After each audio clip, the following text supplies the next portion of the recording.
Hello दोस्तों, आप सभी का हमारे YouTube चैनल पर स्वागत है। हम आपके लिए लेकर आए हैं एक बहुत ही खूबसूरत लव स्टोरी। स्टोरी का नाम है मेरे दिल पर जोर तेरे दिल का। चलो वीडियो को शुरू करते हैं। आशीष जिम में से आते ही अपना पसीना पोंछते हुए रीमा से कहते हैं, जल्दी से जूस दे दो, बहुत थकान हो गई है। रीमा रसोई में जूस लेने चली गई।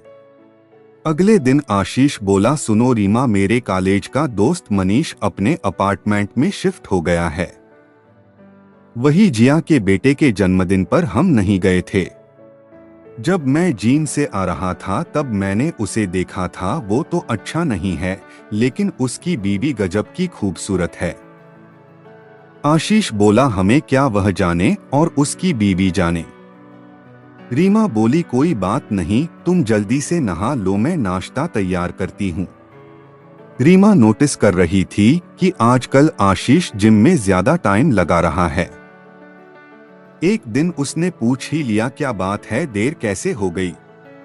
आज क्या खास बात है? जिम से पसीना पसीना होकर आए, फिर भी चेहरे पर अलग ही खुशी झलक रही है। रोज की तरह आज आपकी थकान का रोना नहीं? रीमा ने चुटकी बजाते हुए पूछा। आशीष ने कहा, क्या मैं रोज थकान का रोना रोता हूँ? अरे, अपने आप को फिट रखना क्या इतना आसान है? कभी जिम जाकर देख आओ कि अपने आप को मेंटेन करने के लिए कितनी मेहनत करनी पड़ती है। पर आज तुम देर से आए। कोई खास बात? नहीं, कुछ खास नहीं, वह मेरे दोस्त की पत्नी जिया जिम आती है आजकल, बस बातों में टाइम लग गया। वो क्या एक्सरसाइज करती है, तभी इतनी फिट रहती है।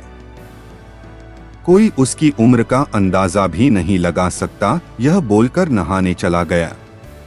रीमा को आशीष के इरादे नेक नहीं लगे। अब यह रोज का काम हो गया था। आशीष रोज अपनी बेटी को स्कूल बस में छोड़ने जाता। उधर से जिया अपने बेटे को लेकर आती थी। दोनों बातें करते करते देर से घर आते। कभी कभी आशीष स्विमिंग पूल जाता तो जिया वहां मिल जाती। जब रीमा उन्हें एक साथ आते हुए बालकनी से देखती है तो रीमा को बहुत गुस्सा आता है। कुछ दिन बाद अपार्टमेंट में न्यू ईयर पार्टी है।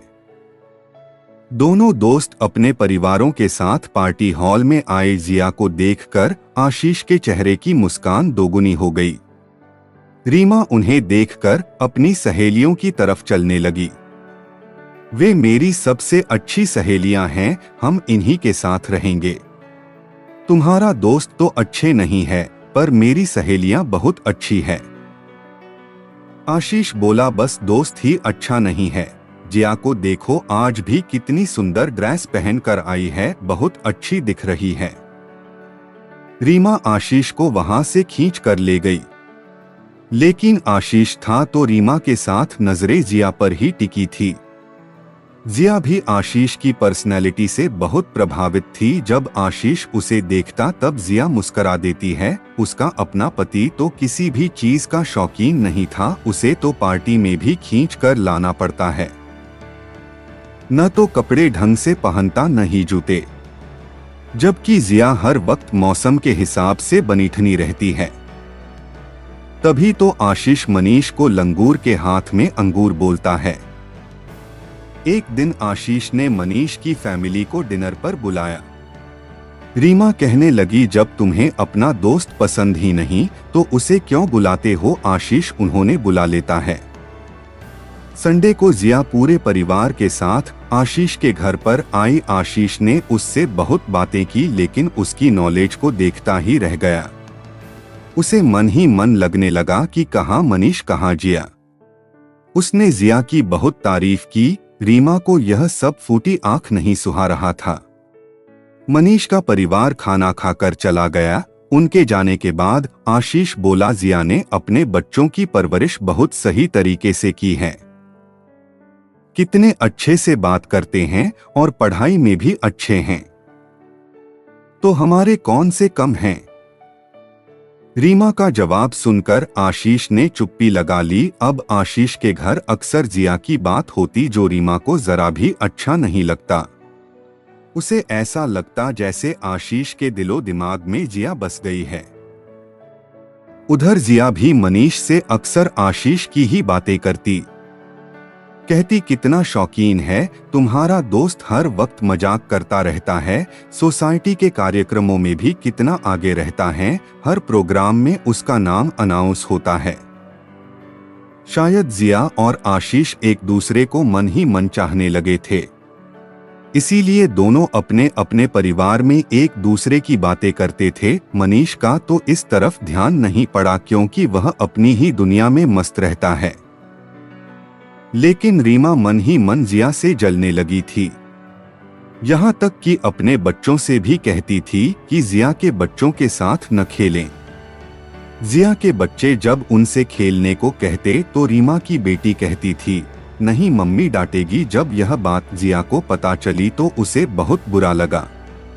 एक दिन स्कूल बस जल्दी आ गई और जिया व आशीष दोनों के बच्चों की बस छूट गई। आशीष बोला, मैं कार से ड्रॉप कर आता हूँ। जिया बोली ओके, लेकिन जिया का बेटा नए अंकल के साथ जाने को तैयार नहीं था। जिया भी उसके साथ कार में पीछे की सीट पर बैठ गई।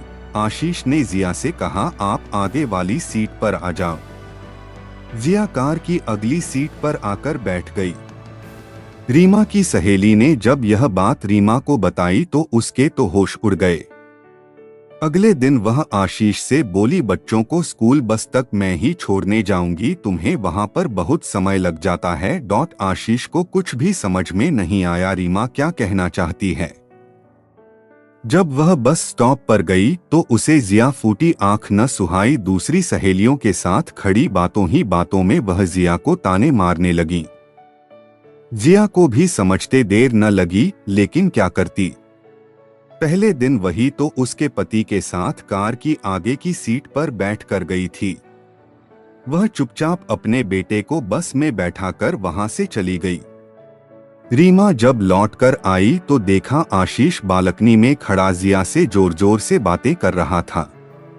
रीमा जिया के पास पहुंचकर बोली, जिया के घर में ही आ जाओ न, ऐसे जोर जोर से बातें करना अच्छा नहीं लगता।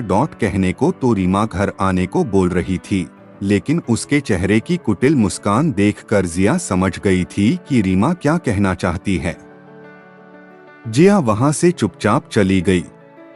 पीछे मुड़कर देखा तो आशीष उसे बालकनी से हाथ हिलाकर बाय बाय कर रहा था। घर आकर जिया बहुत उदास थी, मन ही मन सोच रही थी कि रीमा की गलती भी तो नहीं है। एक दिन जब आशीष ऑफिस चला गया तो जिया ने रीमा को इनवाइट किया, इस रविवार तुम सपरिवार हमारे घर आओ, डिनर साथ में ही करेंगे। रीमा ने बहाना बनाते हुए कहा, दरअसल उस दिन के हमारे मूवी टिकट आए हैं, हम पिक्चर देखने जाएंगे, इसलिए नहीं आ सकते। जिया बोली ओके नो प्रॉब्लम। शाम के समय जब जिया अपने बेटे के साथ स्विमिंग के लिए गई तो आशीष नीचे ही मिल गया। जिया ने पूछा, गए नहीं मूवी के लिए? आशीष बोला, कौन सी मूवी? जिया बोली, रीमा ने कहा था कि तुम लोग आज मूवी देखने जा रहे हो। आशीष को कुछ समझ में नहीं आया, लेकिन जिया सब समझ गई थी कि रीमा उसे पसंद नहीं करती। आशीष ने घर आकर रीमा से पूछा तो बोली, हाँ कहा था, मुझे पसंद नहीं तो क्यों दोस्ती बढ़ाऊं मैं? आशीष मन ही मन तड़प उठा। अब रोज रीमा ही बच्चों को स्कूल बस तक छोड़ने जाती। जिया आशीष से मिलने को तरस गई थी। कभी कभी नीचे मिलते तो रीमा की घूरती नजरें देखकर बात नहीं कर पाती थीं।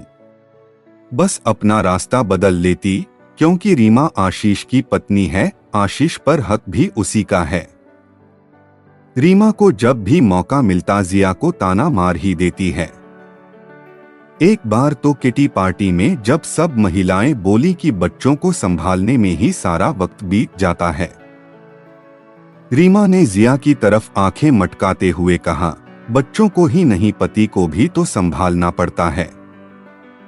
जिया को यह सुनकर बहुत बुरा लगा, लेकिन कर भी क्या सकती थी। दोनों एक दूसरे से मिल भी नहीं सकते थे।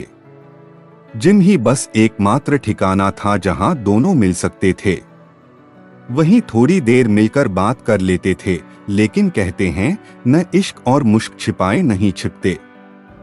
जिम में आसपास वर्कआउट करते लोग उन्हें बातें करते टाइम चोरी चोरी नजरों से देखते और कभी कभी तो कोई टॉन्ट भी मार देते थे। अब जिया को लगने लगा कि पानी सिर से ऊपर जा रहा है। उसने अपने जिम का टाइम चेंज कर लिया और आशीष से बात न करने की ठान ली। कई दिन जब जिया दिखाई नहीं दी तो आशीष उदास रहने लगा। फिर एक दिन अपने दोस्त से मिलने के बहाने जिया के घर चला गया। घर में जिया अकेली थी। आशीष ने जिया से अपने दिल की बात कह डाली। जिया सुनकर खिल उठी। अब दोनों ने तय किया कि अपार्टमेंट के बाहर मिला करेंगे।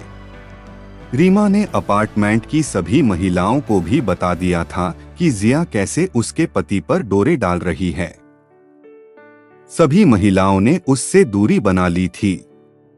एक दिन आशीष ऑफिस से जल्दी निकल गया और फिर जिया को फोन कर पास ही के कॉफी शॉप में बुला लिया। जिया भी झट से बंठन कर उससे मिलने चली आई। कहने को तो कॉफी शॉप खचाखच भरा था, लेकिन उन दोनों के लिए तो जैसे पूरा एकांत था। दोनों आंखों में आंखें डालकर बातें कर रहे थे कि तभी जिया की नजर रीमा की सहेली पर पड़ी। वो अपने पति के साथ आई थी। दोनों को साथ देखकर बोली, हेलो, आप दोनों यहाँ? No problem, enjoy enjoy. Jiya समझ गई। दोनों शीघ्र ही अपने घर रवाना हो गए। अगले दिन बच्चों को स्कूल बस में छोड़ने बस स्टॉप पर जिया नहीं आई। मनीष को भेजा था। वह जानती थी कि आज रीमा उसे नहीं छोड़ने वाली। जब मनीष घर आए तो कुछ उखड़े हुए दिखाई दिया। जिया ने पूछा, क्या हो गया? रीमा तुम्हारी शिकायत कर रही थी। सब लोगों के सामने मुझे बहुत बुरा भला कहा। मानो जिया के पैरों तले की जमीन खिसक गई हो। झट से नहाने का बहाना बनाकर बाथरूम में चली गई। क्या करती बेचारी, एक तरफ पति तो दूसरी तरफ प्यार। वहीं खड़े खड़े कुछ आंसू बहा दिए। उस दिन मनीष दफ्तर नहीं गया। बोला, हम घर बदल लेते हैं। अगले ही महीने वे नए अपार्टमेंट में शिफ्ट हो गए। इतना ही नहीं, मनीष ने दूसरे शहर में ट्रांसफर के लिए दफ्तर में रिक्वेस्ट भी दे दी। शहर तो बदल गया, लेकिन जिया के मन में आशीष की याद सदा के लिए रह गई। कोशिश करती थी कि भूल जाए, किंतु भुलाए न भूलती। उसने तो सोचा भी न था कि कभी प्यार इतने दबे कदमों से आएगा और उसके दिल पर सदा के लिए अपना राज कर लेगा। जो कुछ चंद लम्हे आशीष के साथ बिताए थे, उनको याद करके जिंदगी जीने लगी। अगर आपको यह कहानी पसंद आई हो तो अपने दोस्तों के साथ सोशल मीडिया पर शेयर करें।